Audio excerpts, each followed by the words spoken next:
queríamos presentarnos a partir de de unos documentos que vimos acá. A ver si se ve. Ustedes me avisan. Bien. Nos queríamos presentar a través de Enriqueta Muñiz. No sé si la conocen, pero tal vez a Rodolfo Walsh lo conocen todas y todos, ¿no? ¿Estamos de acuerdo? A Rodolfo Walsh, al periodista desaparecido, autor de Operación Masacre, es muy conocido, y bueno, hizo un trabajo fundamental. Sabemos que con Operación Masacre casi que inauguró una forma de narrar que después se le dio a Truman Capote algunos años después.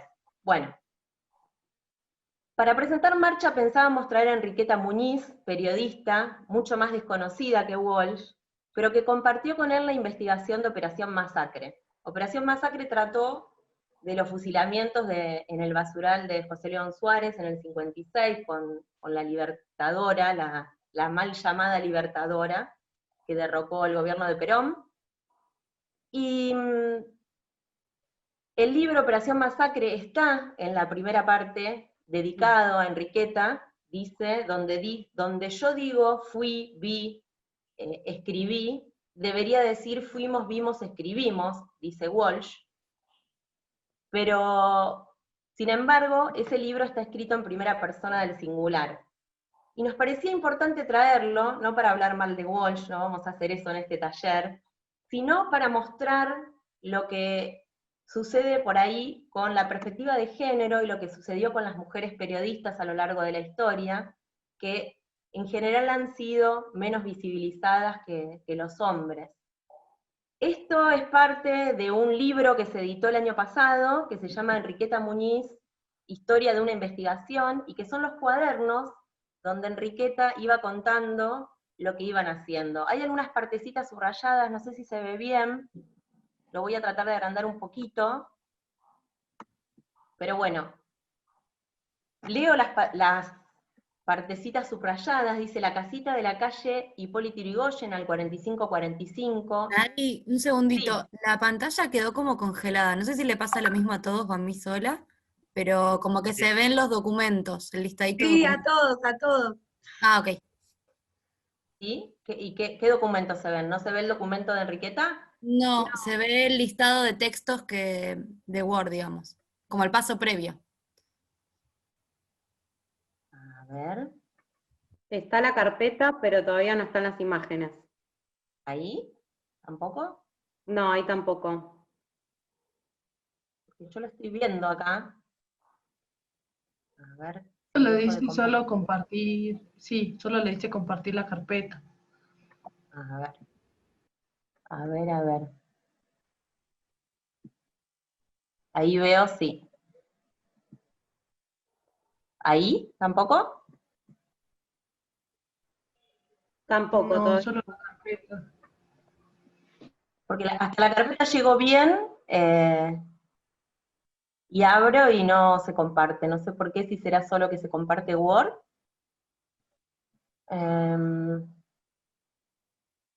mal que le puse nombres que se podían leer.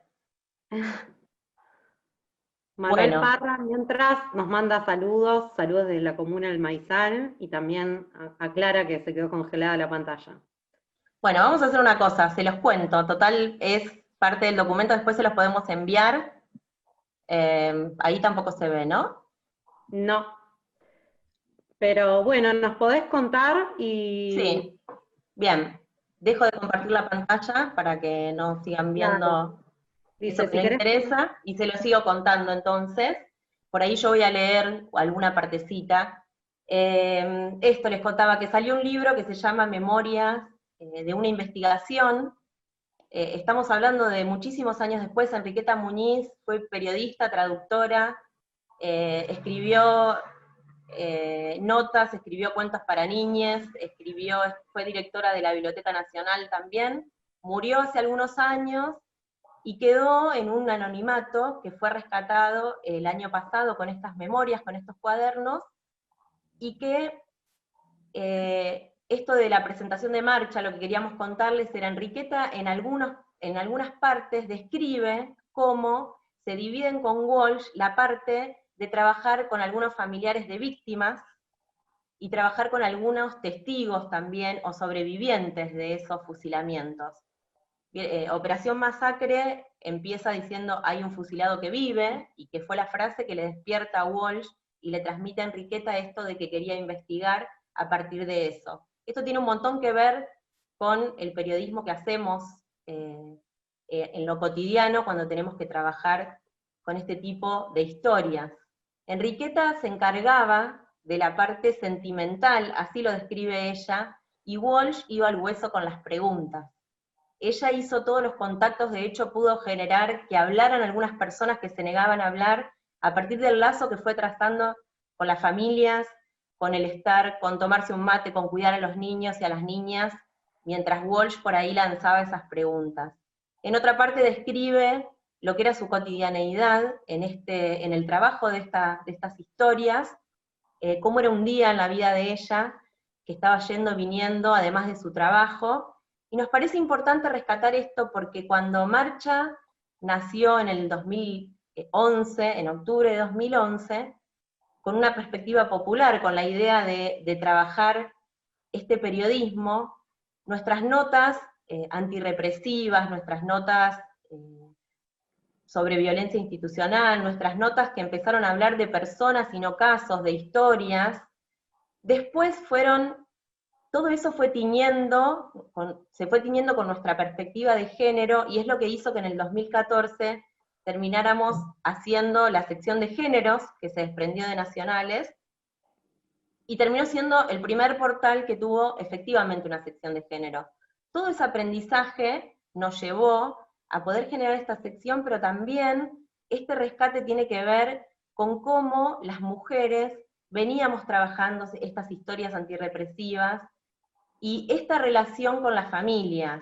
Esto creo que lo tenemos que tener muy en cuenta a la hora de trabajar con este tipo de historias. Bueno, desde todos los lugares que trabajan en Patagonia, ni hablar, que ha habido un montón de historias de desapariciones forzadas, que en el medio tenemos que trabajar con un contexto de familia, de historias, que nos parece muy importante abordar desde este lugar. No vamos a preguntar, a sacar una primicia, a sacar una pregunta.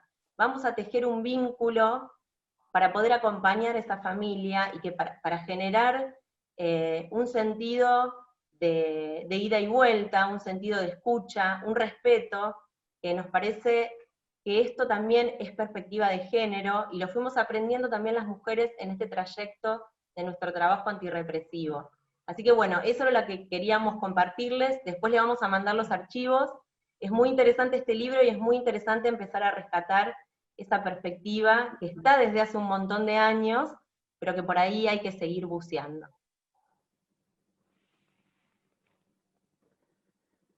Bueno, genial, Nadia. No sé si alguien quiere comentar algo. La verdad que Enriqueta es prácticamente una desconocida, por lo menos para, digo, si hay acá compañeros de otros países, en nuestro país Rodolfo Walsh se lleva toda la atención, ¿no? Pero Enriqueta la verdad que es prácticamente una desconocida, aún en nuestras tierras.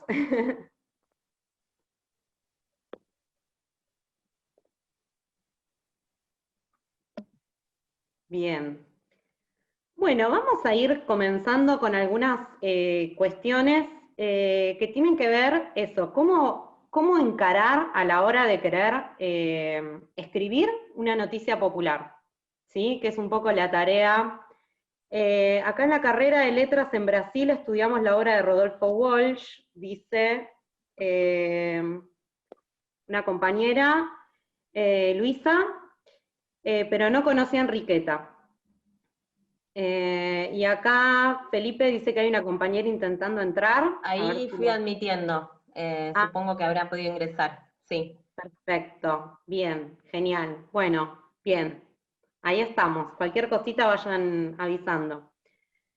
Bueno, como decíamos, a veces tenemos un montón de cuestiones en la cabeza, queremos escribir una nota, entonces, ¿por dónde empezar, no? Bueno, Natalia Miranda nos saluda, bienvenida Natalia. Bien, Manuel pide un recuento para comenzar. Bueno, vamos a ir avanzando, te contamos que hicimos una presentación y una pequeña introducción a partir de una periodista poco conocida, que nos ayuda, nos introduce para dar cuenta esto de cómo construir una noticia desde otro lugar, ¿no?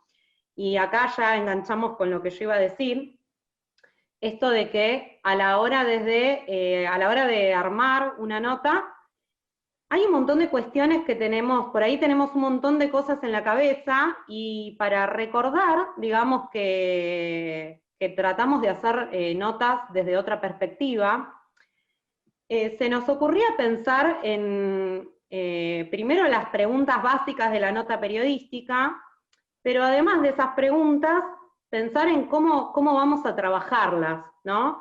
Después vamos a trabajar algunos ejemplos, algo que veíamos con Nadia, pero que lo vemos todo el tiempo en los medios hegemónicos, los medios llamados hegemónicos, que en realidad la mayoría son grandes empresas o corporaciones mediáticas.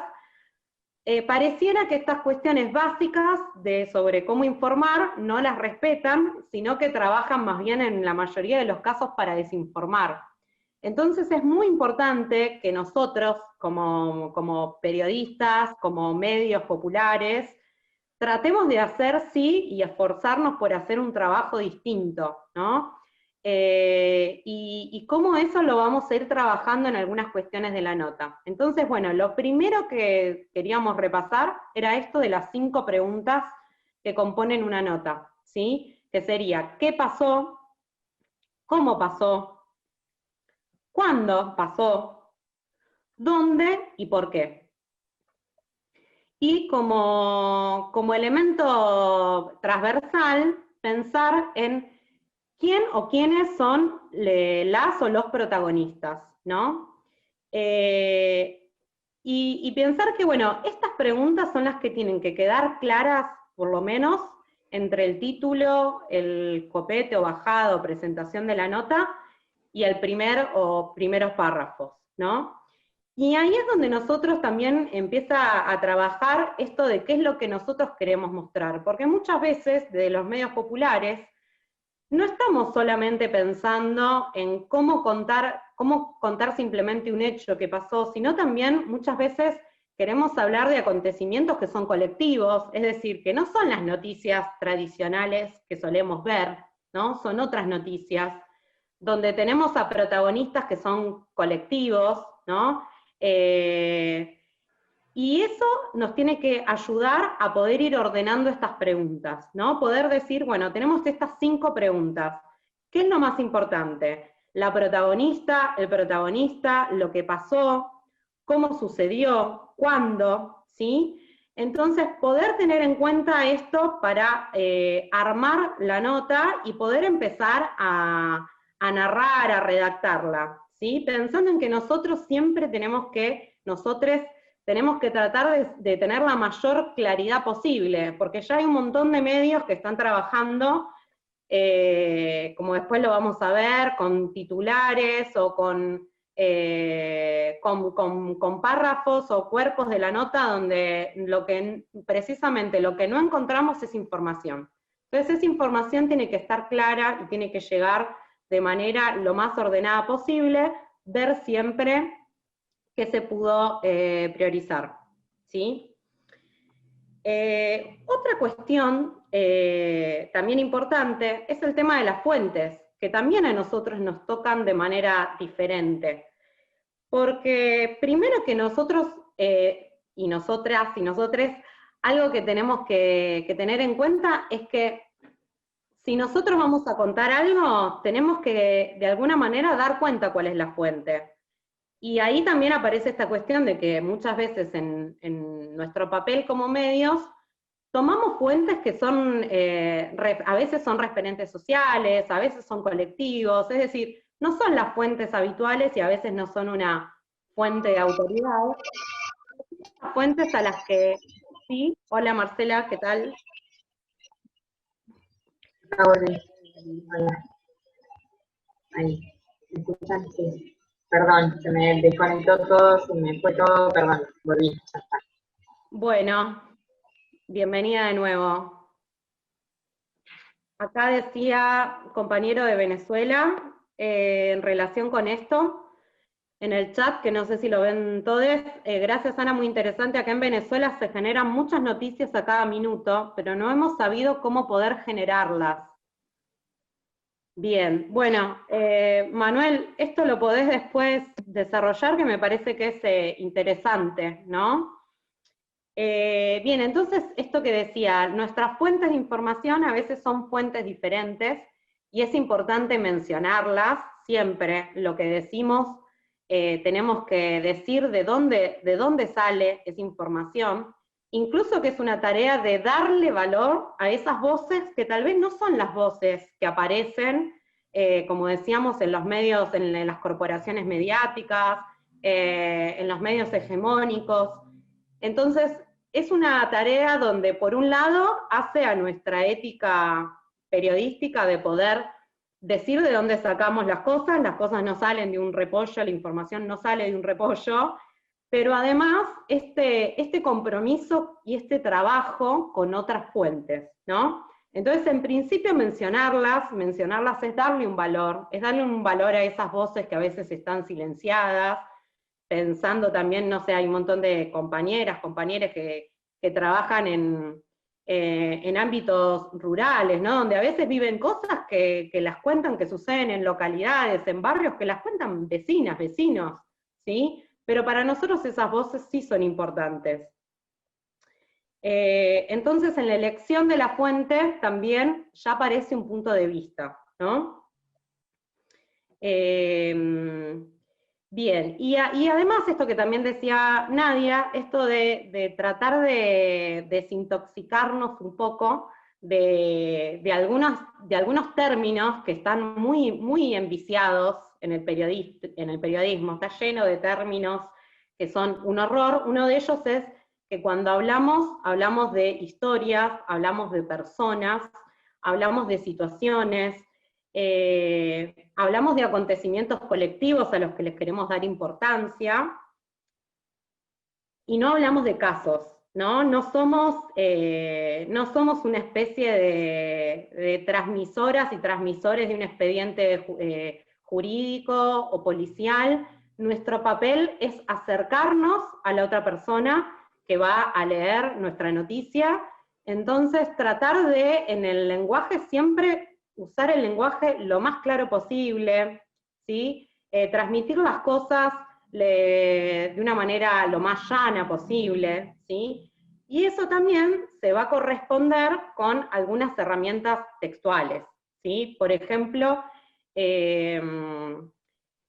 si nosotros estamos empezando a ejercer el periodismo, o incluso si queremos que una nota, contar algo que sucedió, que nos parece importante, que es urgente, que queremos que tenga difusión, tratar de, no tratar de ser Julio Cortázar cuando escribimos las notas y escribir párrafos enteros que son una oración, sino tratar de que las oraciones sean lo más...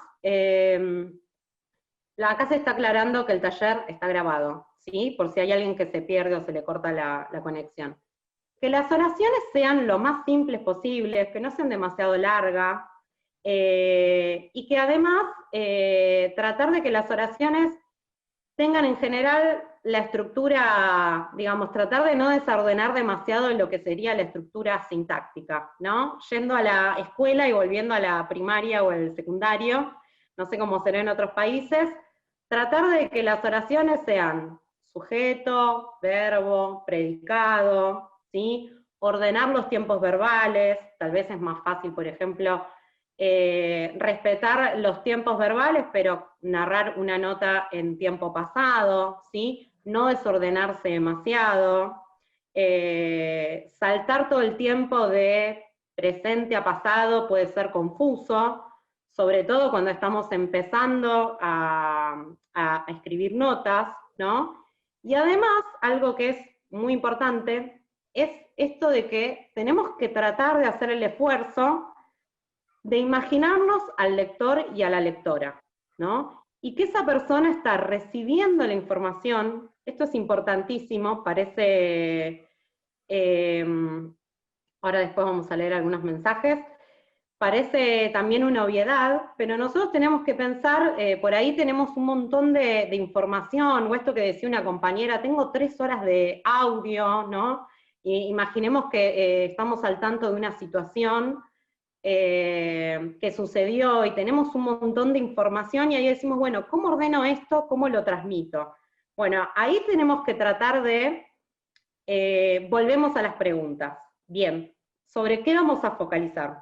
Sobre lo que sucedió, es importante contar cómo pasó, hay un antecedente, hay algo que después tenemos que retomar para poner al lector o a la lectora al día sobre noticias anteriores, pensando que tal vez lo lee una persona que no sabía lo que había sucedido anteriormente, ¿sí? Esto sucede muchas veces en situaciones, por ejemplo, de desapariciones forzadas o casos de violencia de género, que sucede algo y después esa información se va actualizando. Entonces, en algún momento, recapitular, poder contar, ir dosificando, ver qué lugar le damos a la cita, si vamos a hacer una cita textual, y tratar siempre esto que los medios populares tratamos de hacer la diferencia, ¿no?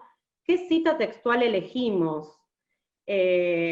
Como ya sabemos, hay muchísimo amarillismo, en los medios, y a veces se elige un titular que es desafortunado, o se elige una cita textual de la fuente que no la respeta, o que no pone el foco donde nosotros quisiéramos poner el foco, o que se pierde en un detalle que tiene más, digamos, un efecto más morboso que otra cosa. Entonces, si nosotros estamos trabajando con familias, con personas, cuidar esas citas textuales, tratar de no caer en el morbo, en lo innecesario, tratar de que esa cita sea representativa de aquello que nosotros queremos transmitir, por ejemplo, la búsqueda de justicia, la lucha contra la impunidad, o contra el olvido, ¿sí? Entonces, todo eso siempre tiene que estar presente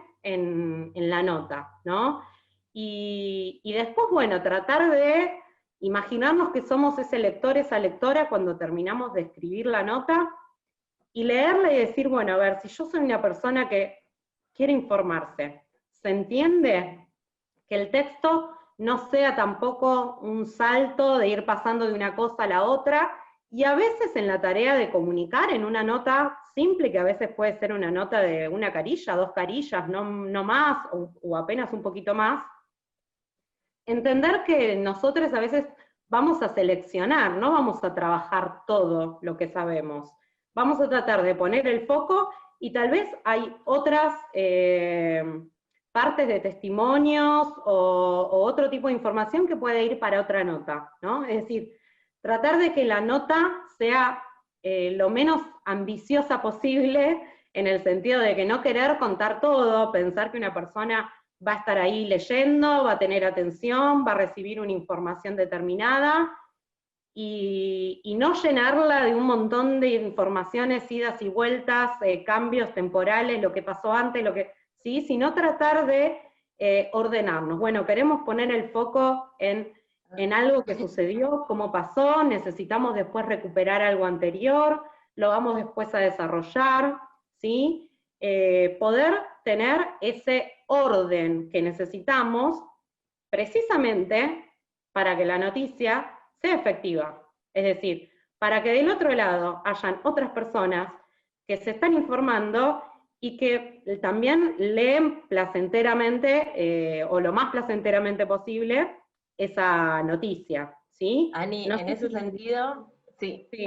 Iba a sumar que por ahí, para pensar esto en cosas también metodológicas o de cómo nos ayuda también la gramática, en esto que hablábamos antes, de el oficio que vamos desarrollando, y que muchas personas no somos universitarias, de hecho me sumo al periodismo como oficio, y por ahí que lo que se enseña a veces en la universidad es más grande, y después en el día a día y en lo concreto vamos teniendo la necesidad de ir revisando. Esto que decía Ani, que es muy importante, lo del uso de los tiempos verbales.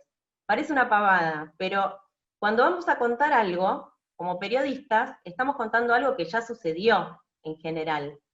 Por eso insistimos en el uso del tiempo pasado, porque primero es mucho más fácil de contar. Cuando alguien cuenta una anécdota, si ustedes cuentan un sueño, una anécdota, lo cuentan en pasado, ¿no? Porque eso sucedió en otro momento. Eso va a organizar muchísimo la noticia, porque no va a hacer que vayan y vengan en los tiempos verbales, y esto sucede mucho con las desgrabaciones. Por ahí también habían dicho bastantes personas, bueno, más allá de Lucía, que tiene estas 3 horas de audio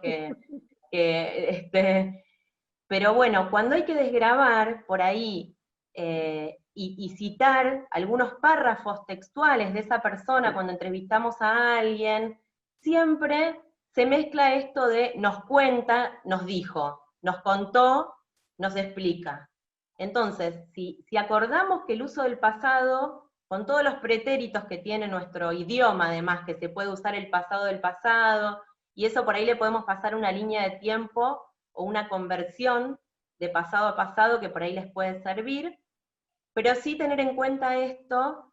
Y otra cosa muy importante, que es, siempre que se habla, que se desgraba y que se cita textual, tener en el discurso directo, dijo, 2 puntos, abrimos comillas, mayúsculas.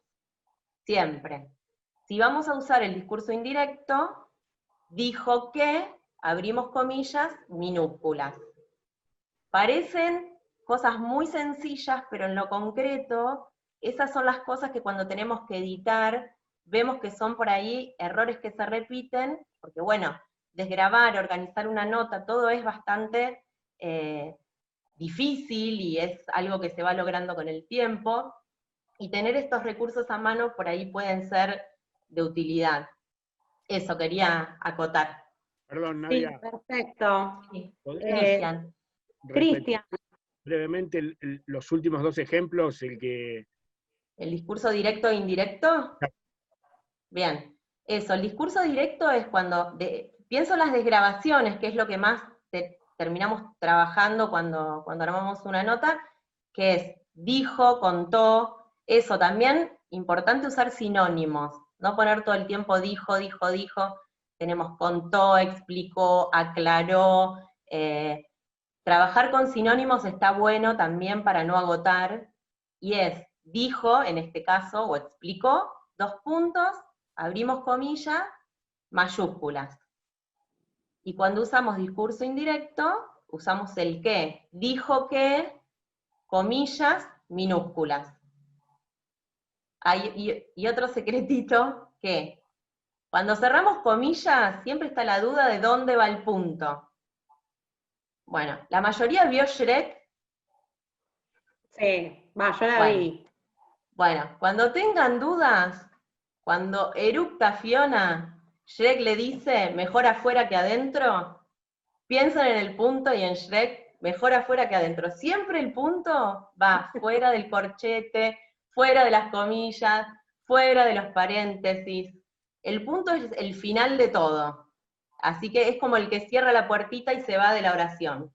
Así que eso, tengan en cuenta lo de Shrek, que es un método que no van a olvidar nunca. Me encantó, es como una regla de maestra Ciruela que ya está, una vez que la memorizas, queda para siempre. Bien, bueno, sí, estas son algunas cuestiones, después con los tiempos verbales también les podemos dar, como para que ustedes recuerden, que a veces es medio tedioso, pero en realidad desde lo intuitivo nos damos cuenta, ¿no? Qué tiempos del pasado marcan lo ocurrido recientemente, qué tiempos marcan anterioridad, pero bueno, después se lo podemos dar como machete, ¿no?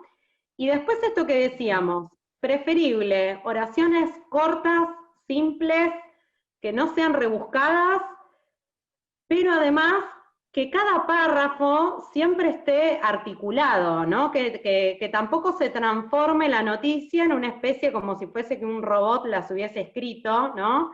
Todas oraciones sueltas.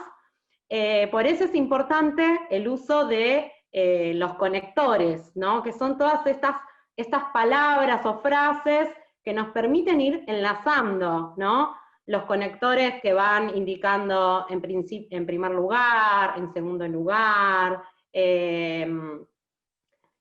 para cambiar de tema, por otro lado, por otra parte, en relación a esto, ¿sí? Los que indican tiempo, anteriormente.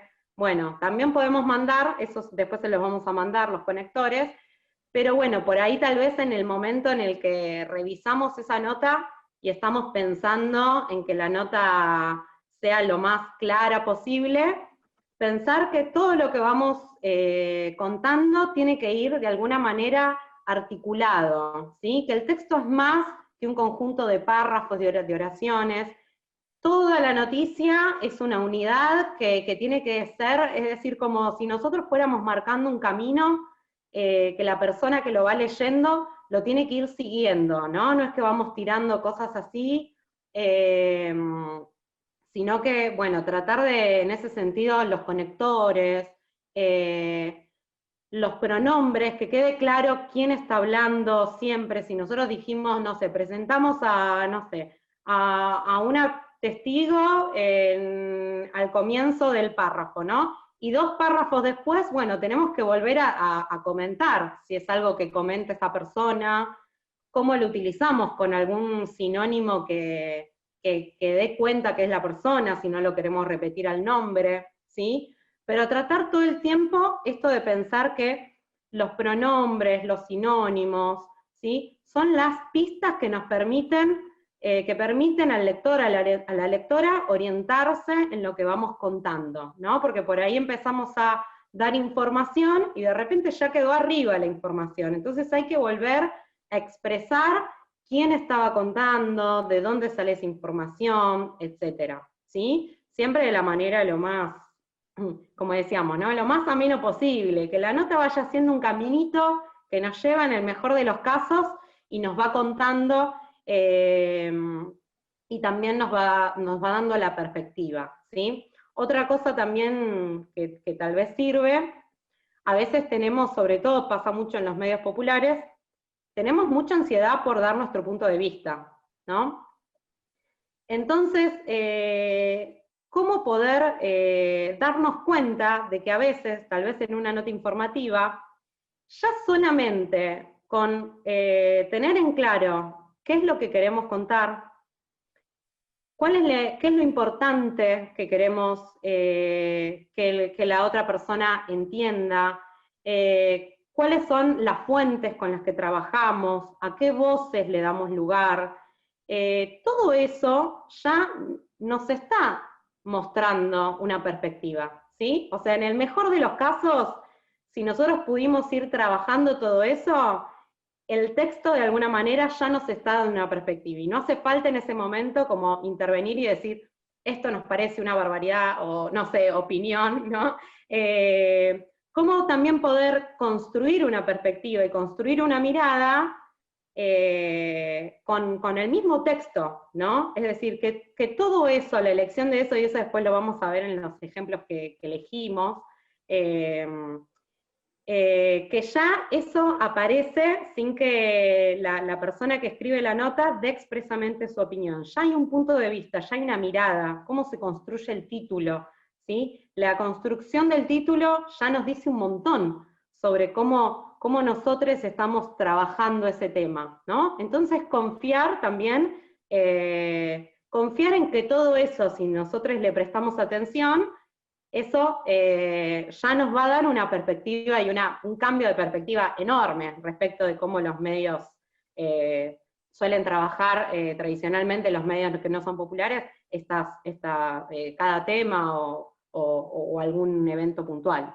No sé, Nada, si querías decir algo respecto en relación con esto.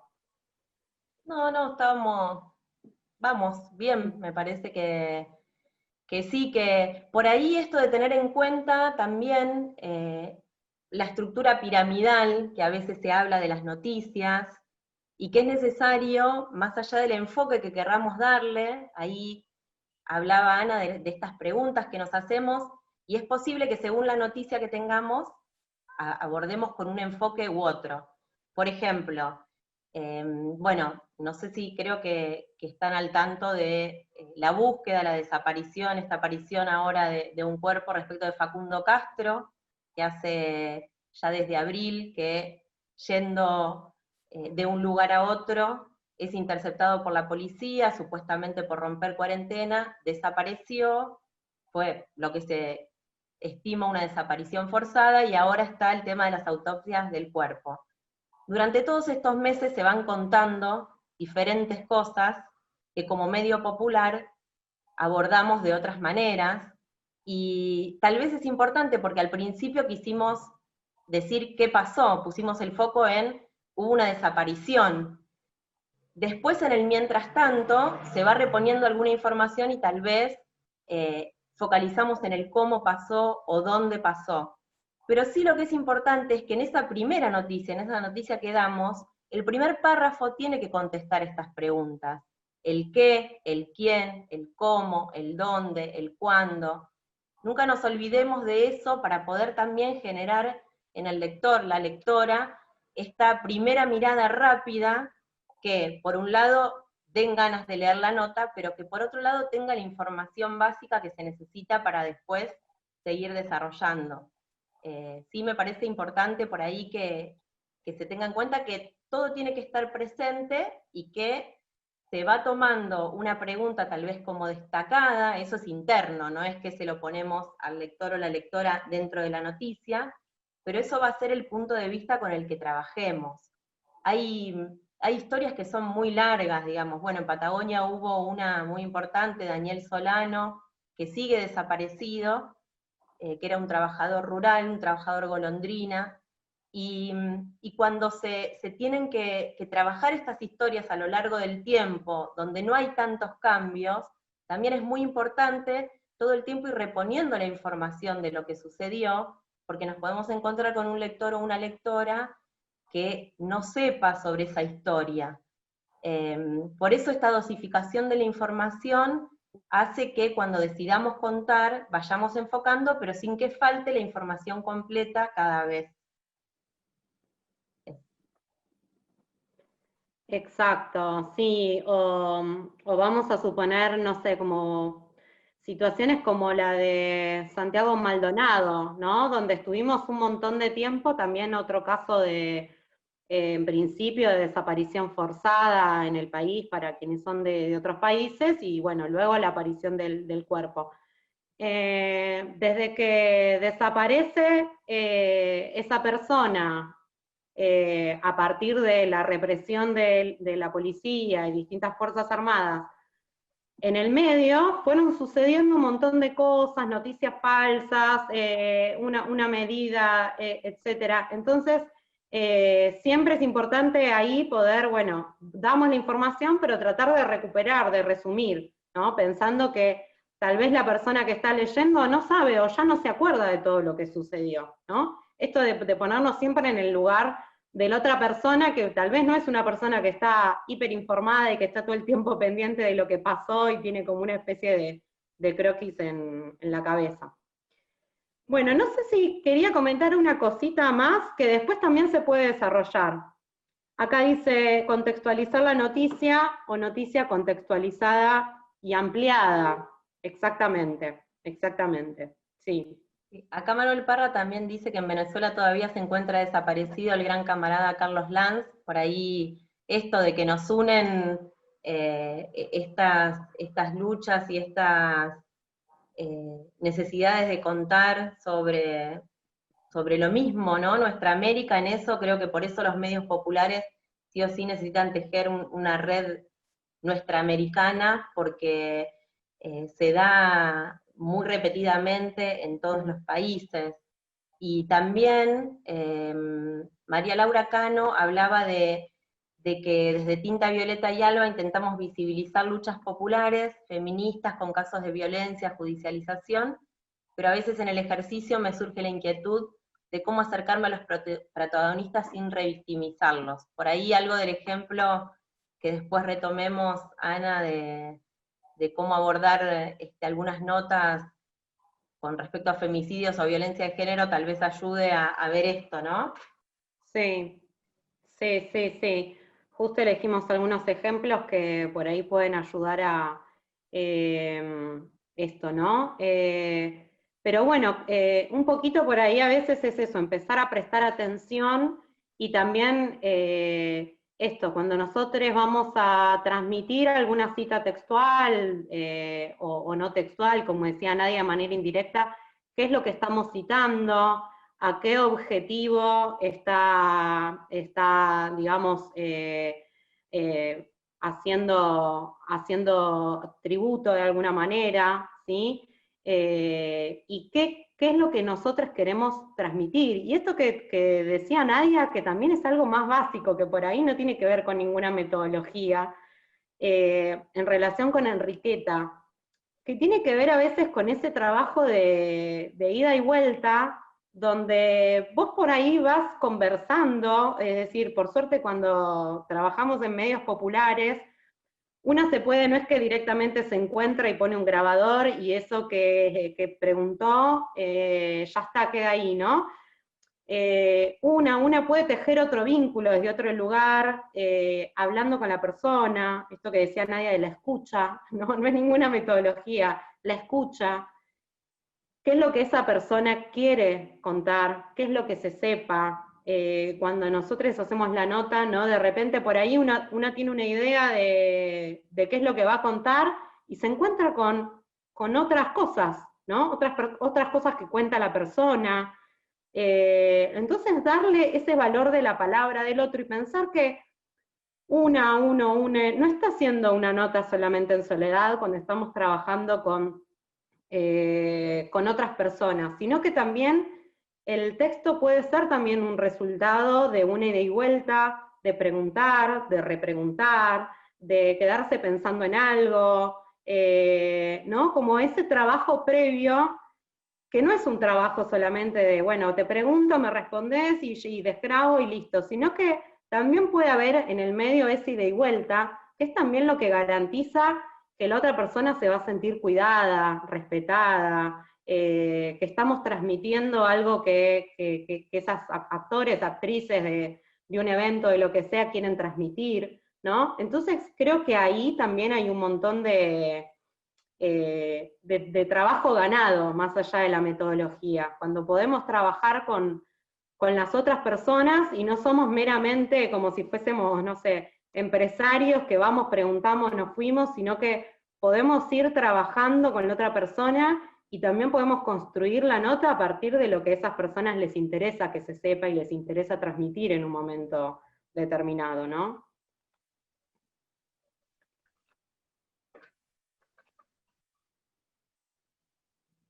Bien, se cortó, dice Pato.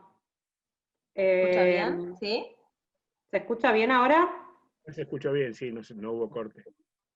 Ah, bueno, puede ser que por ahí, si alguno tiene baja señal, vieron que por ahí deja de escuchar. Bueno, y otra pequeña cosita que después también lo podemos mandar en apuntes, es este trabajo que tenemos, este asunto del lenguaje inclusivo, ¿no?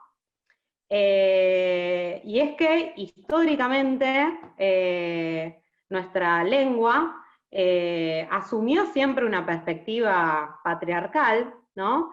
Y desde que éramos chicos nos enseñaron que había género femenino, masculino y el neutro. ¿Se acuerdan del neutro? ¿Alguien aprendió le hablaron del género neutro? Bien, el género neutro, no, dice Pato Marinera. Bueno, qué suerte. Bueno, cuando te hablaban del neutro, era en realidad el masculino que se usaba como neutro, ¿no? Entonces, a partir de todas estas revoluciones que se fueron dando también a lo largo de toda Latinoamérica, también se empezó a pensar en esto del lenguaje inclusivo, ¿no? Y esto de dejar de utilizar el masculino como la norma, como la norma del masculino, el femenino, y ni hablar de las diversidades, ¿no? De las identidades disidentes que ni siquiera están contempladas. Entonces, bueno, ahí tenemos todo un trabajo de cuando escribimos una nota, poder ir haciendo estas sustituciones, ¿no? Poder ir sustituyendo ese masculino neutro, ¿sí? O genérico, por otras palabras. Y ahí, bueno, tenemos algunas herramientas, una de ellas, por ejemplo, es el desdoblamiento, cuando en vez de decir los trabajadores, decimos las y los trabajadores, o ciudadanas y ciudadanos, usuarias y usuarios, ¿sí? Y también a veces podemos reemplazar la palabra por un sustantivo que englobe aquello que queremos decir, ¿no? En vez de decir el niño, decimos la niñez. Otro ejemplo muy importante, vieron que durante mucho tiempo se hablaba de la humanidad como el hombre, ¿no? Es decir, si sacamos el hombre como sinónimo de la humanidad. Daniel dice consulta. ¿Sí, Daniel?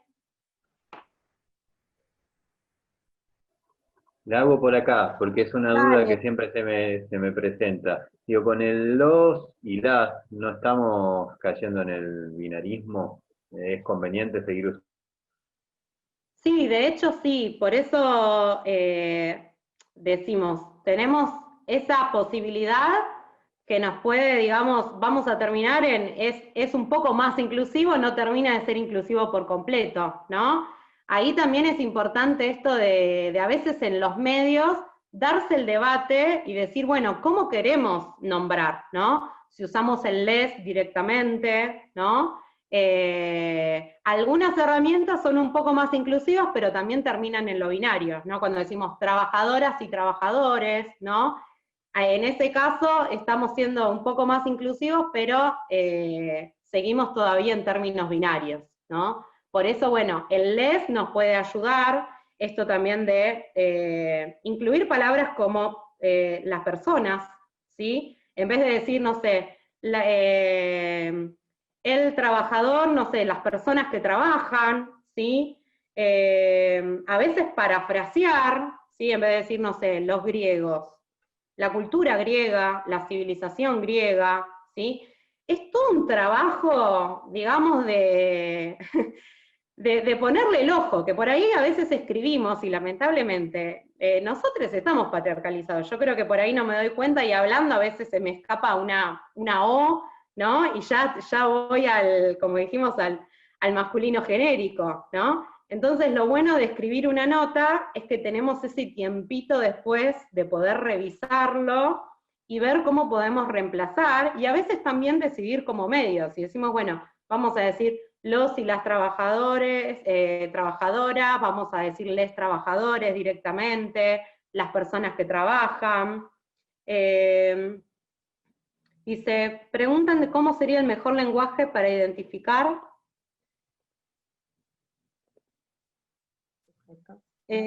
sujetos sin ser machistas. Bien.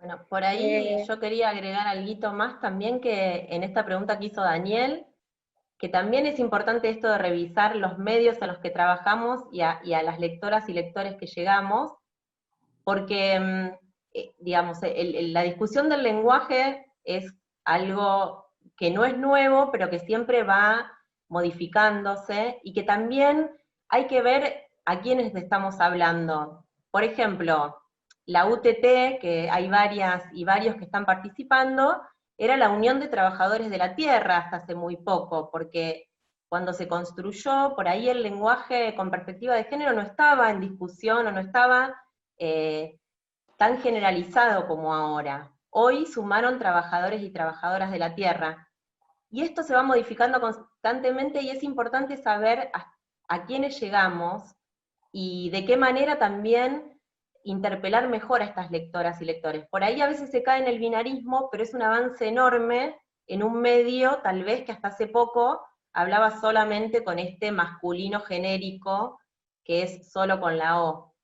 Creo que es eso, los límites se van corriendo. La X es una muy buena medida, pero a veces cuando hay que leerlo en voz alta, es muy difícil de pronunciar y se termina a veces cayendo en la O, entonces por ahí es contraproducente con respecto a lo inclusivo. La E parece estar siendo una buena solución, pero también tiene mucha resistencia en algunos sectores. Entonces, me parece que se trata de no forzarlo e ir viendo cómo podemos incluir esto de las personas, que decía Ani, por ahí es una muy buena manera, hablar de personas, e incluir como generalización, en lugar de caer en trabajadores, trabajadoras, o vecinos y vecinas, que era algo que también en algún momento conversábamos, que se empezó a decir, y después, por lo menos en la Argentina, esta idea de vecinas y vecinos también parece que habláramos de buenas y buenos ciudadanos, y son términos que también van forjando, como, no sé, abuso sexual infantil, se decía hace poco, y se empezó a decir abuso sexual en la infancia, porque infantil no reflejaba lo que queríamos decir sobre el abuso sexual. Creo que es algo que está en permanente cambio en dinámica, y que por eso desde Marcha, por ejemplo, lo charlamos, lo trabajamos, nos equivocamos, a veces titulamos y nos agarramos de los pelos diciendo, no, ¿cómo nos salió este título? ¿Cómo sucedió esto? Porque también es desandar tantos años de aprendizaje que, bueno, hay que estar atendiendo y no forzando. Creo que también cuando se trabaja en comunidades, en lugares muy populares, tampoco se puede exigir que de un día para otro toda la gente cambie su educación y su construcción en el lenguaje y en la forma de hablar de tantos años. Así que creo que deja de ser una discusión académica para llevarla a un nivel más territorial y pensar en quiénes están leyendo esas notas. Totalmente. Acá Florencia escribió, es una profunda reflexión sobre el lenguaje constante, interesante. Y volvemos a esto de que también es una reflexión constante hacia dentro de los medios, ¿no? Esto que decía Nadia, por ahí un texto todo escrito con E, puede ser también muy disruptivo, muy chocante según quién va a leer, no sé, pensemos también, no sé, en un medio que trabaja para, que va a llegar una noticia para determinados lugares, ¿no? Donde puede ser totalmente chocante o que no se entienda. Entonces, a veces por ahí es saber las estrategias que hay, seguir discutiéndolo, seguir debatiéndolo, pero ya creo que esté la voluntad de deconstruir y de que no quede todo el masculino, y esto que, bueno, que a nosotros también nos pasó muchas veces, de decir, se nos escapó un titular, todo o no, ¿no? Y bueno, y por ahí sentirnos mal, tratar, bueno, esto, el titular, el copete, cómo nombramos, a veces por ahí en el mismo texto uno va recurriendo a estrategias mixtas, ¿no? También está el uso de los pronombres, que a veces nos salva mucho, ¿no? En vez de decir los conductores, quienes conducen, ¿sí? En vez de decir uno, el uno, por ejemplo, yo lo tengo tallado, no lo tengo incorporado, lo tengo tallado directamente y después lo tengo que ir sacando, ¿no? Por eso es una lucha también con una misma, muchas veces, en vez de decir, bueno, cuando uno escucha, cuando alguien escucha, volvemos, cuando una persona escucha, ¿sí? Esta búsqueda de sinónimos o de palabras o de pronombres o de sustantivos, que después igual si se marean con esto, después igual les vamos a dar el material para que lo lean bien, porque no queremos ponernos en profes de gramática, sino simplemente pensar que hay un montón de estrategias y que esas estrategias pueden ser mixtas, y a veces una estrategia puede funcionar mejor para una nota, o para otra funcionan otras estrategias, y a veces en la misma nota vamos incorporando distintas estrategias, pero lo importante ya si nos ponemos a releer y decir, bueno, una última relectura, donde decimos, bueno, lenguaje inclusivo, ya es un montón, ¿no? Y vamos desandando todo eso. Acá leo un comentario de Dani, dice, además, de quienes nos leen pensando a quiénes queremos llegar. Para salir del gueto es una muy buena recomendación de las generalizaciones y los sustantivos, para transformar la realidad y sumar conciencias. Totalmente. Y esto del gueto me parece que se aplica a todo, ¿no? Esto que decíamos también de, bueno, nosotros queremos transmitir una información, empezar tratando de tener claridad, contando lo que pasó, resumiéndolo.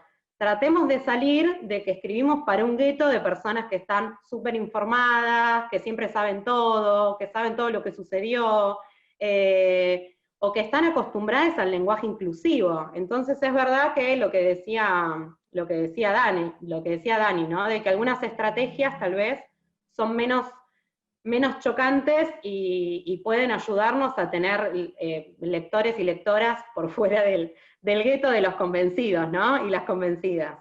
Está muy bueno. Bueno, vamos a pasar a las técnicas de desinformación, ¿te parece? Dale, Ani. sí, perfecto. Bueno, no sé si César ahí, el hospedador, puede compartir el documento, porque yo evidentemente no he podido. Bien, ahí está. Perfecto. Queríamos compartirles, antes de pasar un ejemplo, o por ahí en el medio podemos echar algún ejemplo, que hay algunas técnicas de desinformación que son estrategias contra la investigación y que suceden de dos maneras. Por un lado suceden mucho en los medios hegemónicos, que son las empresas de comunicación, que sí, Manuel, quédate tranqui que vamos a pasar los documentos todos luego. Esto pueden suceder en los medios hegemónicos, pero también podemos ser víctimas, nosotras y nosotros, de la desinformación. Pequeños ítems. Uno es la contraverdad, que es decir, contar lo contrario a lo que sucede, y suele funcionar mucho cuando no hay tantos periodistas o tantas periodistas en el lugar. Entonces quien sale con esa verdad cuenta que eso debe pasar muchísimo en cada territorio, cuando se va a contar en los territorios. Bueno, es lo que pasó con Santiago Maldonado, digamos, ante una represión no había medios populares en ese momento, después fueron cubriendo, pero en ese momento no había medios y no se pudo, o pasó con Rafael Nahuel, con la represión que mató a Rafael Nahuel. Es importante esto de que a veces aparece la contraverdad. Como ejemplos también pusimos La crisis causó 2 nuevas muertes, que fue un titular muy terrible del diario Clarín, cuando asesinan a Darío Santillán y a Maximiliano Costecchi en el 2002, se venía del estallido social del 2001, y en lugar de decir que 2 personas fueron asesinadas por fuerzas policiales, lo que tituló ese diario fue La crisis causó 2 nuevas muertes. Esto es una contraverdad y un encubrimiento de la verdad.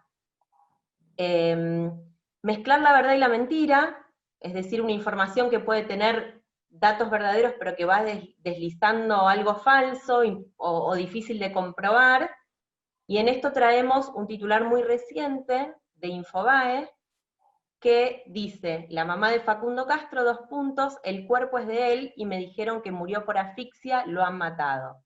Esto es una verdad a medias, primero porque toma el testimonio de una madre ante la aparición de un cuerpo, que puede ser o no el de su hijo, antes de que se haga una autopsia, y después que cuando se desarrolla la nota, lo que se va viendo es que ella trabaja sobre algunas posibilidades que los forenses dijeron respecto de algunas características de ese cuerpo. Entonces, es esto, una mezcla de mentira que tapa esa verdad que se viene afirmando. Deformar la realidad, y en esto que vamos mirando, estamos poniendo ejemplos de medios hegemónicos, pero tenemos que ver cómo no caer nosotros, cuando estamos trabajando en una noticia popular, porque primero que muchas veces googleamos para buscar cierta información, y tenemos que ver esto de las fuentes que son utilizadas. Sabemos que, por ejemplo, en los casos de gatillo fácil, La primera fuente que se cita es la policial, y la policial siempre tiende a culpar a las víctimas.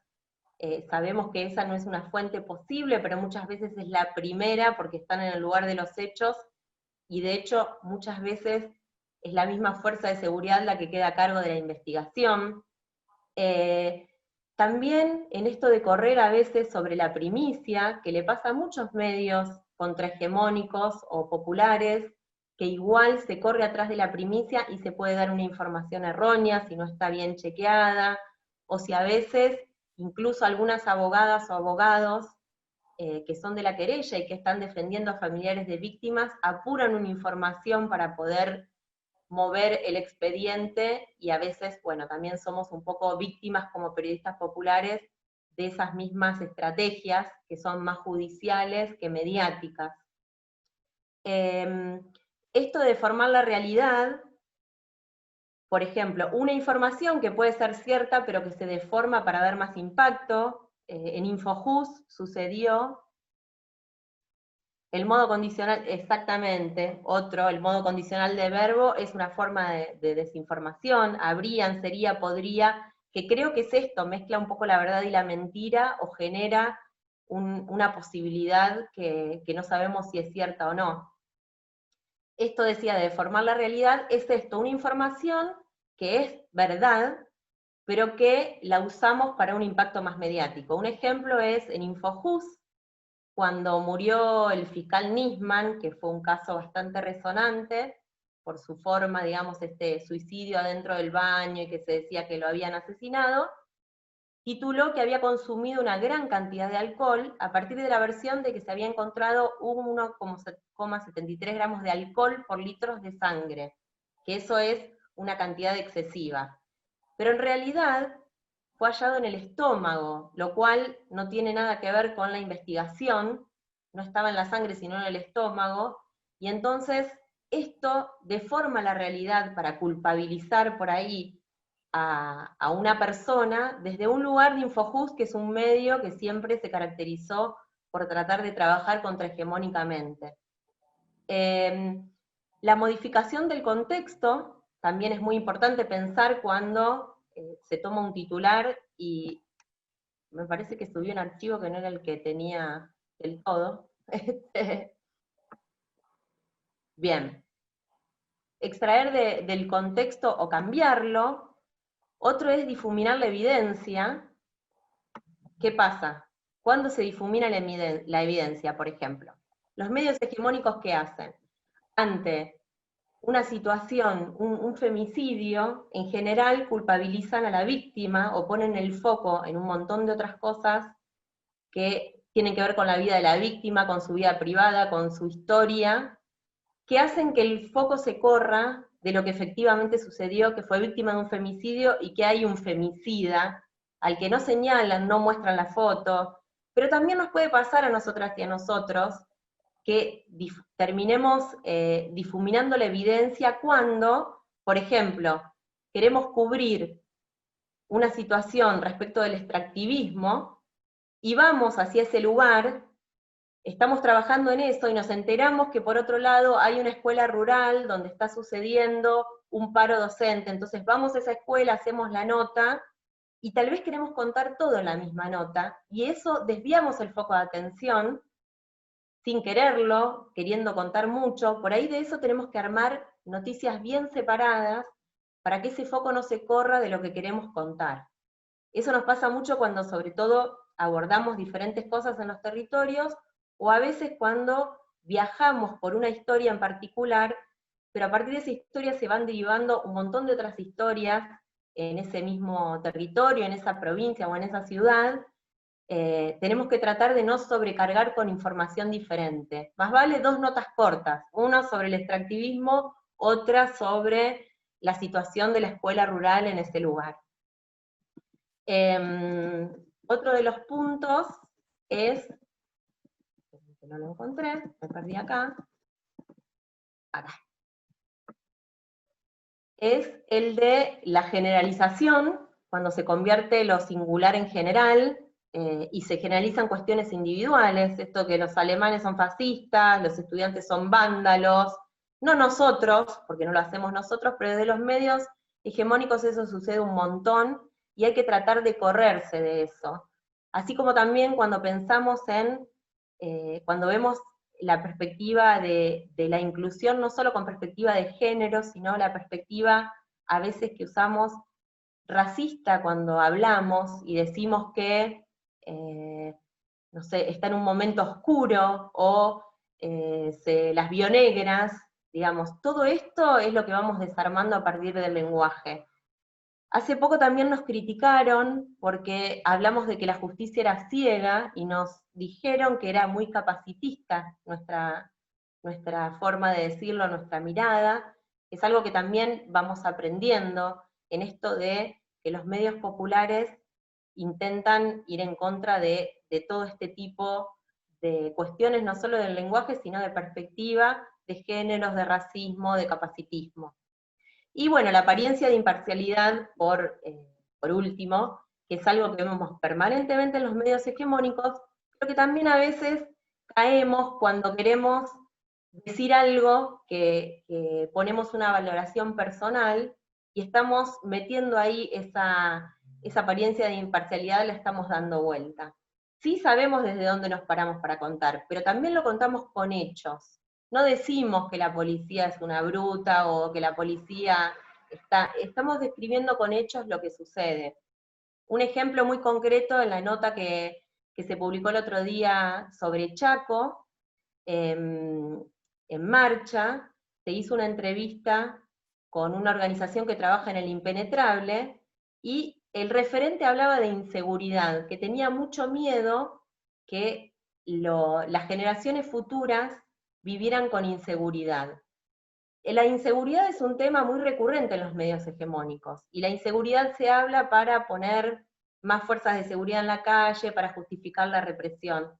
Bueno, este punto de vista, desde el impenetrable chaqueño, donde habitan tantos pueblos originarios, era la inseguridad con la que vivían las generaciones futuras, tenía que ver con la violencia institucional y con la represión que sufrían esas generaciones. Esto es la inseguridad vista desde puntos de vista diferentes. Entonces, bueno, esas son pequeñas. Voy a mandar el otro archivo que estaba mejor, este está a medias, pero bueno, eso. Y creo que nos quedan unos minutos nomás. Ani.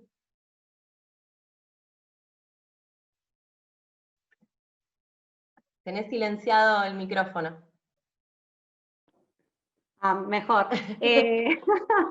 Sí, estamos ya llegando al tiempo. No sé si abrimos un poco la palabra. Sí, porque íbamos a poner algún ejemplo, pero en todo caso se los mandamos porque ya nos quedan 10 minutitos, por ahí estaría bueno que ustedes nos cuenten si tienen preguntas, si tienen comentarios, y si hay alguito que les quedó pendiente que por ahí podemos aportar a la distancia. Sí. Agrego, Leo Acuña dejó en el chat, había puesto en relación a lo que decías, ¿no? El modo condicional del verbo, habrían, sería, podría, como forma de desinformación, ¿no? Esto de cómo los medios a veces nos venden una información que no es segura, es decir, no están informando nada, pero instalan una idea, ¿no? Entonces, habría sido, ¿no? En este caso, habría sido el cuerpo de Facundo Castro, supongamos. Y cómo ya esa suspicacia, la persona que lee ya de alguna manera se te instala que sí, que se trata de él, ¿no? Entonces, totalmente, sí, muy recurrente ese uso. También tenemos que cuidarnos de caer en esas trampas. Sí, sobre todo eso, estas técnicas de desinformación son muy claras en los medios hegemónicos, pero me parece que también tenemos que revisar todo el tiempo lo que hacemos, porque se nos da esto también, cuando usamos y queremos contar todas estas fuentes territoriales, también tenemos que ir chequeando la información en el mientras tanto, porque es importante. A veces también nos sucede poder leer las causas judiciales, es engorroso porque el lenguaje judicial, ese sí que hay que revisarlo completo, porque es muy difícil y no todas las personas pueden abordar un expediente judicial porque de verdad lo hacen complicado, pero a veces es muy importante porque de ahí también se van desprendiendo algunas situaciones concretas que pueden ir mostrando más de lo que se puede decir, por más que se recorre. Por ejemplo, en otra de las historias que nos tocó cubrir, que fue la de Kevin, un niño de 8 años que murió, que fue asesinado en realidad porque quedó su casa en el medio de un enfrentamiento narco. Hubo balazos durante 7 horas en esa casa, y están desgrabados todos los radios policiales, eso se pudo leer en el expediente judicial, donde había detonaciones casi de guerra, digamos, en ese enfrentamiento narco, y la policía, cada vez que una vecina o un vecino denunciaba, decía, no, no pasó nada, lo que pasa que llovía, lo que pasa que tronaba. Bueno, toda esa desgrabación de los radios que hay, sirvieron en su momento para apresar 7 policías involucrados en esto de no accionar. Sí, Cristian. Me surge una pregunta que con el temita anterior que estabas diciendo, de los términos, ¿no? El habría sido, estas cuestiones. Lo pregunto desde la ignorancia, ¿no? Por ahí muchas veces, qué sé yo, me ha dado bronca leer en algún medio hablar de esa manera. Por ejemplo, qué sé yo, de un violador, un femicida, que siempre lo hablan en ese término.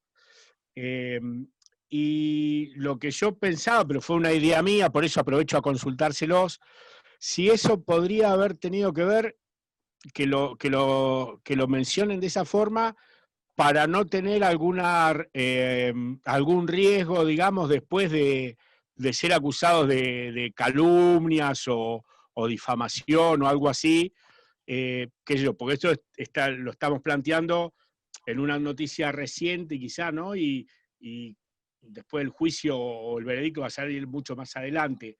A mí se me había ocurrido que por ahí esa manera de no querer comprometerse, porque hay muchos medios donde son todas las noticias así. Así lo hayan visto con el cuchillo, ¿viste? Y quedó el muerto ahí y te lo hablan de esa forma. Quería consultar eso, si puede ser por alguna acción legal que se pueda tener o algo de eso. Sí, hay algo de eso, de cubrirse, digamos, periodísticamente, es cierto, pero también es el tema de dar una primicia que por ahí no existe, digamos. También es que el periodismo, no vamos a juzgar mal al periodismo, sino que esto de que las empresas de comunicación se está mostrando mucho más lo que hacen, efectivamente, y que a veces por dar una primicia que no es real, porque se supone que el periodismo debe constatar fuentes, debe ver la veracidad de los hechos, debe un montón de cosas, quieren salir con la primicia y lo hacen de esa manera. Lo que queda, ese habrían se olvida, pero es una protección legal, y lo que queda es lo que sigue después, ¿no? Habrían encontrado el cuerpo de, bueno, lo que recuerda el lector, la lectora, es que se encontró ese cuerpo, y el habrían libera un poco de culpa. También, por eso hay que ser tan cuidadosos, cuidadosas. Habíamos puesto el ejemplo contra que contamos del textual de la mamá de Facundo Castro, habíamos puesto el ejemplo de cuando en 2018 apareció un cuerpo y que no se sabía si se trataba de Santiago Maldonado o no, y justo habíamos puesto el ejemplo de cómo trabajamos desde Marcha esa noticia, donde pusimos un titular relacionado a Santiago Maldonado y dijimos que lo que había que recordar era que había un Estado responsable y que había una familia detrás de esto, y que no se podía decir nada hasta que no se supiera todo, digamos. Creo que es esa la perspectiva, de poder trabajar no desde la primicia, no desde algo que no sabemos si es cierto, sino desde ubicar responsabilidades y acompañar familiares o víctimas para que el periodismo sea algo compañero y no un señalamiento o alguien que necesita dar una primicia. No sé, Ani, creo que dijeron algo en el chat, si vos querías contestar. Sí, sí, ahí lo leo. Antes, no sé si quieren esta nota que vos decías, Nadia, incluso como en la bajada de la nota se aclara sobre esto, sobre la falta de información certera. Digo, no está mal esto de decir, bueno, no hay información cierta, ¿no? Ahí capaz César lo puede compartir, que es la de violencia institucional, creo, ¿no? Sí. El ejemplo. El ejemplo, que ahora después podemos ver si lo compartimos o si lo puedo poner en la pantalla. El martes cerca del mediodía se difundió la noticia sobre la aparición de un cuerpo en el río Chubut. Desde ese momento, decenas de aseveraciones circularon por los medios masivos y redes sociales. En el medio, que no se pierda lo central, Santiago Maldonado, su familia y la responsabilidad del Estado, ¿no? Digamos, no tener miedo a aclarar también cuando algo no se sabe, cuando algo no es certero. Y también pensaba en relación con lo que preguntaba o comentaba el compañero, que también estas cosas que se instalan, ¿no? De que de repente está instalado que, no sé si porque vende o por qué, hay un femicidio, y esto que decía Nadia, ¿no? Se habla de la víctima, se la revictimiza, se ahonda en fotos, no importa que sean menores, un montón de fotos, detalles de su vida privada, se la busca culpabilizar, y siempre del acusado nunca se dice nada, nunca se lo expone. Yo creo que además de cuestiones legales hay algo de proteger, por decirlo de alguna manera, de proteger a, digamos, como el miedo, no hay un miedo porque el cuerpo de las mujeres, de las disidencias, siempre está expuesto, no hay un miedo por decir, ¿qué pensará la familia de la víctima? Estamos diciendo todo esto, estamos difundiendo fotos personales, pero sí hay como mucho cuidado sobre el varón que es el femicida o violador o agresor o lo que sea, ¿no? Creo que ahí también hay algo cultural, no sé, digamos. Sí, y otra de las cosas también que, bueno, por ahí retomando uno de los comentarios del chat, ante un femicidio vemos muchos titulares que son apareció muerta, digamos, y lo vemos también en medios populares. Hay que tener mucho cuidado con eso porque las mujeres y disidencias no aparecen muertas, las asesinan o son víctimas de un femicidio. El aparecer muerta saca completamente la responsabilidad al victimario. Y lo otro que nos parece importante también ahí, comentaban que ante un femicidio a veces hay una descripción de cómo sucedió ese femicidio o ese asesinato, y si eso es caer en el amarillismo, absolutamente. No hace falta una descripción de los hechos para contar lo que es un femicidio, digamos. Nos parece que esto, poner el foco en cómo sucedió la muerte, cómo fue ese femicidio, es quitarle también importancia a la historia de esa persona. En la Argentina sucedió mucho con Micaela García, que fue víctima de femicidio y que se redundó demasiado en detalles sobre su muerte, y después lo que se intentó desde muchos medios, incluido por supuesto Marcha, fue poder retomar la historia de vida de Micaela, que es lo que hacemos también con las víctimas, sobre todo de sectores populares, que quedan ahí como en el hecho de la muerte. Así que esto de los femicidios es muy importante no caer en esos detalles y retomar otras historias, sus historias de vida, sus historias de militancia, sus historias, aunque no tengan militancia, de la vida y la construcción que fueron haciendo. Sí nos parece muy importante poner el foco ahí. Se nos congeló Marangoni. Ah, perdón, no, estaba leyendo el chat. Pato Marinera, algo que no lo retomamos, se nos escapó, pero que me parece importante. Dice, muchas veces cuando incluimos la E, volviendo al tema del lenguaje inclusivo, nosotres, las comunidades indígenas y campesinas no se sienten recogidas o reconocidas, entiendo. ¿Qué solución habría a esto?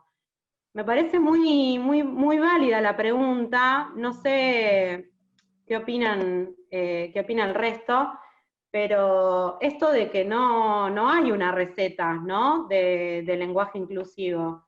Y esto de que si nosotros estamos escribiendo para un grupo de lectoras y lectores, tal vez es más adecuado utilizar el masculino y el femenino, el desdoblamiento en todo caso, y algunas sustituciones de sinónimos, y no la E cuando en todo caso choca con una identidad comunitaria, no sé.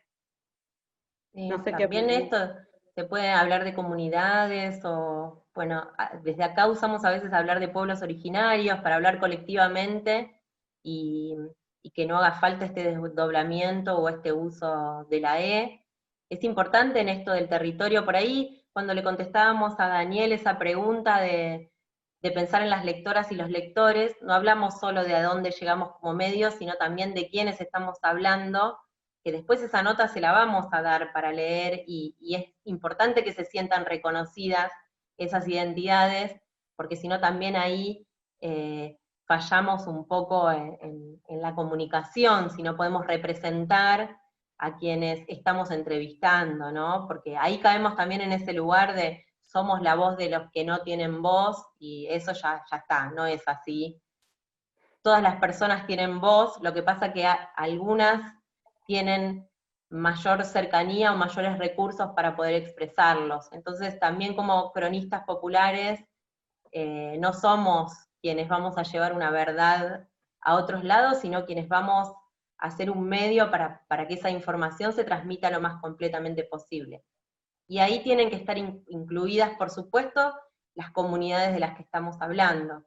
Por eso también es recomendable que esa nota, si es posible, una vez que la tenemos terminada, la puedan leer nuestras entrevistadas, nuestros entrevistados. A veces se nos cuela una información que no se puede decir o que no es conveniente que se sepa masivamente, y es importante que estén de acuerdo todas las partes que pudimos entrevistar, si cabe esa posibilidad.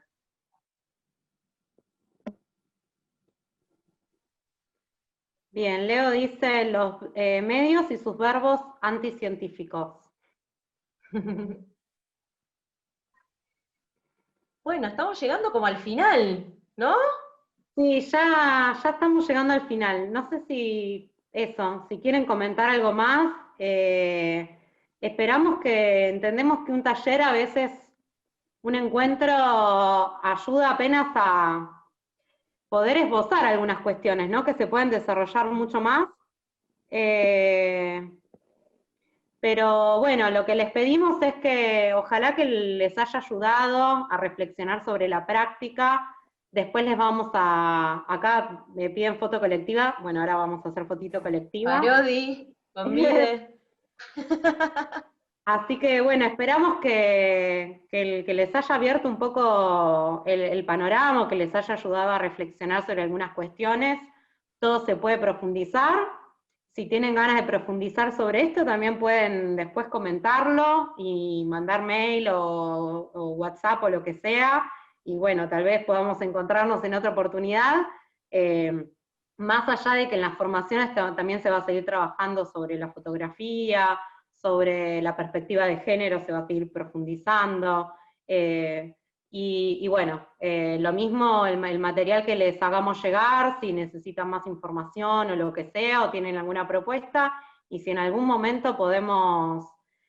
La idea también es en algún momento encontrarnos, post pandemia supongo, porque creo que bueno, hay un montón de experiencias acá que tienen un montón para comentar, y ya eso va a ser ya sería algo hermoso, ¿no? Poder encontrarnos y compartir con todo lo que tiene cada uno de los presentes acá para decir.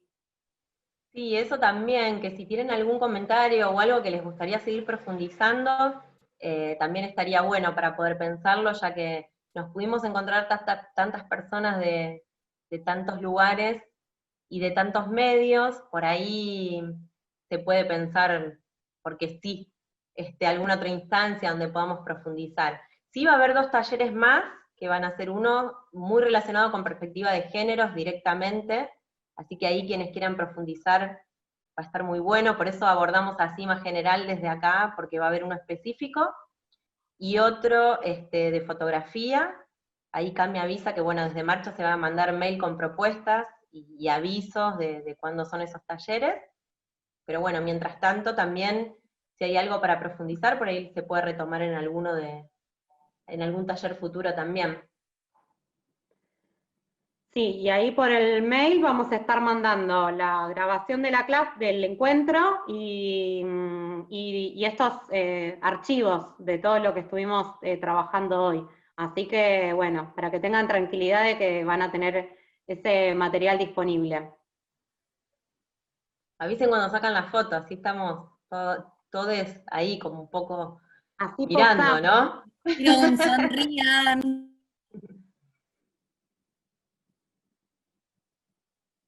¿Listo?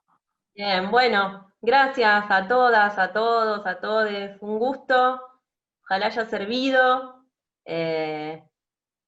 Disculpen los ejemplos informales, pero bueno, así nos mantenemos atentas, atentos y no nos olvidamos, ¿no? Sí, gracias a todos quienes están acá. Acá, bueno, hay algunos pedidos. Dice, ¿se puede crear un grupo de WhatsApp para ir contextualizando? Me gustaría ir haciendo ejercicio. Bien, quieren trabajar. Bueno, está muy bueno, sí, se podría hacer para poder trabajarlo, porque imagínense en 2 horas y tantas personas, teníamos ganas de que se pusieran a escribir algo, pero después es casi imposible, ¿no?, recuperarlo. Entonces, bueno, por ahí después con más tiempo podemos hacer eso y hacer algunas devoluciones, o bueno, también tomar algunos ejemplitos. Acá dicen, no, gracias compas, no necesitamos más horas para escribir, sí, Claro. necesitamos más horas para vivir, ¿no? Bueno, hermoso, gracias por la escucha, por la atención, por la participación, por todo. La verdad que, no sé, yo estoy muy contenta, es enriquecedor.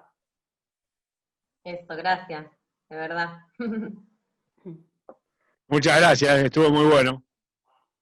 Gracias César ahí por Gracias. la operación técnica también, que estuvo de marcha ahí, muchas gracias. Tenemos acá un compañero que se puso la 10 con todo lo técnico, así que le agradecemos un montonazo. Y bueno, que tengan un hermoso viernes. Gracias por todo, siguen llegando los saludos. Gracias a compañeras y compañeros de otros lugares, de otros países, de otras provincias, que es más que necesario que nos podamos encontrar y compartir distintas experiencias, y bueno, ojalá que otra vez podamos encontrarnos y directamente sea compartir. Eso. Gracias. Chau, chau, Nos vemos, gracias. compa. Muchas gracias. Hasta la próxima. Muchas gracias. Muchas gracias. Chao, hasta luego. Chao, gracias.